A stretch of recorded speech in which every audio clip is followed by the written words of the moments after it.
Welcome back to Houston Newsmakers, where I'm joined by Dr. Mark Jones, political science fellow at Baker Institute for Public Policy at Rice University, and Gary Pollan. Haven't seen you in a while, Gary. Good to see you here. Good to see you, Kim. Gary's a former chair of the Harris County Republican Party, current editor of the Texas Conservative Review. Good to see you again. Mark, I want to ask you first, what do you make of what's going on in Austin? Governor Abbott, I need to set this up, Governor Abbott called for a special session. Right. And then after the special session, his priorities weren't met. Right. And now he says, well, you know, House and Senate still haven't agreed on what I need you to agree on, so I'm going to veto 70-plus bills. What do you make of it? What's going on there? It's really unusual. So what we saw was that the governor engaged in what we might call spite vetoes.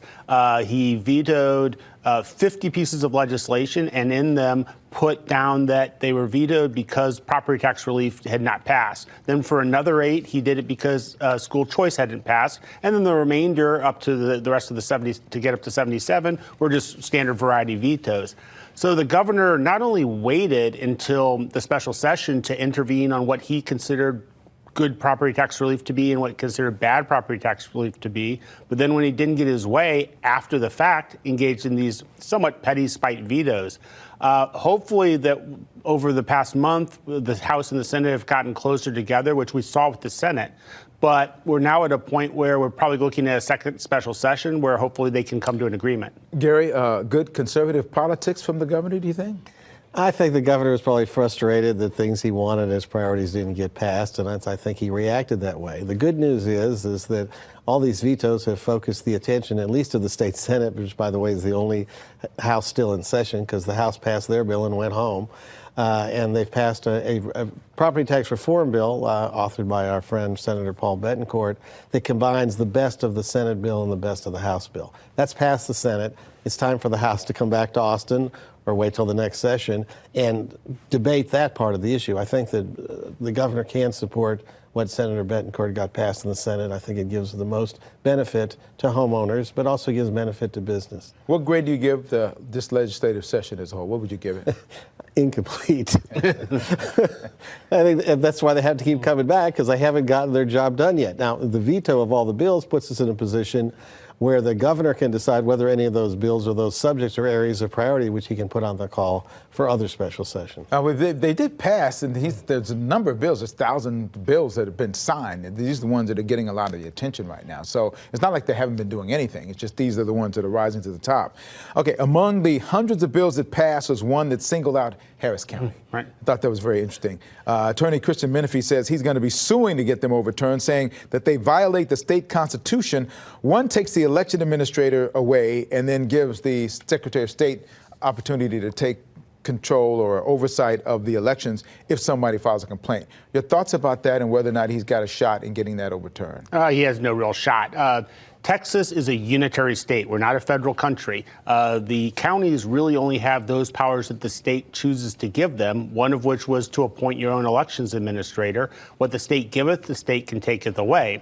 And the fact, while you can't call out a state by name, you can't say Harris County, it's very common in Texas law to say a county with a population greater than a certain size. Or there was one passed this session for San Antonio, or Bexar County, that was designed to allow it to go increase a hot tax or hotel tax that said a county with a population of greater than 2 million with a city inside of it that constitutes over 2/3 of the population. Of course, that's only Bexar County.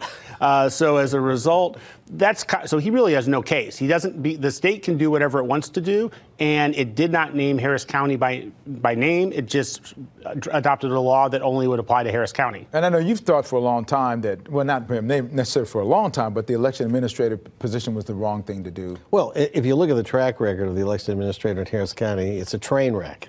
They've done a terrible job. And, you know, we have 2 fine elected officials, both happen to be Democrats who ran previous elections, who did not have all these problems.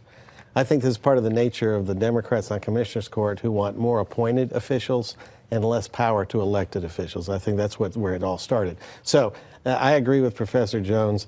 This suits a loser. It's all public relations for Menifee. He can waste his time all he wants on this lawsuit, but they're going to lose.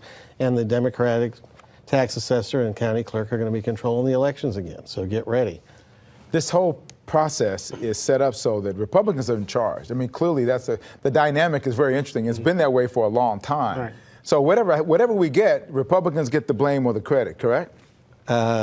Yeah, if you say giving it back to the Democratic officials and they fail, right. is it the Republicans don't get the whole blame? I mean, the elected officials would get blamed too, but yeah, there'd be some blame on Republicans. But the fact is that the election administrator in Harris County, for whatever reason, hasn't worked. Right. And as you know, Canberra, covering election night, I mean, you got no returns. You're sitting there looking at your guests and saying, "What, are we going to find out anything?" Well, we can look at the other 253 counties. And they were already that's true. And they were already done long before we were. So what were we doing wrong, and what were they doing right? And part of it is the people they put in there, I don't think were qualified. Part of it is God knows what other agendas they have. It's just they're using new equipment, doesn't all work. They couldn't count paper sheets. It is ridiculous. Well, we're going to see some changes now, obviously. What you say is right, the suit has no chance, and we're going to see that in the law here. We're going to have more with Dr. Mark Jones and Gary Parlin after the break.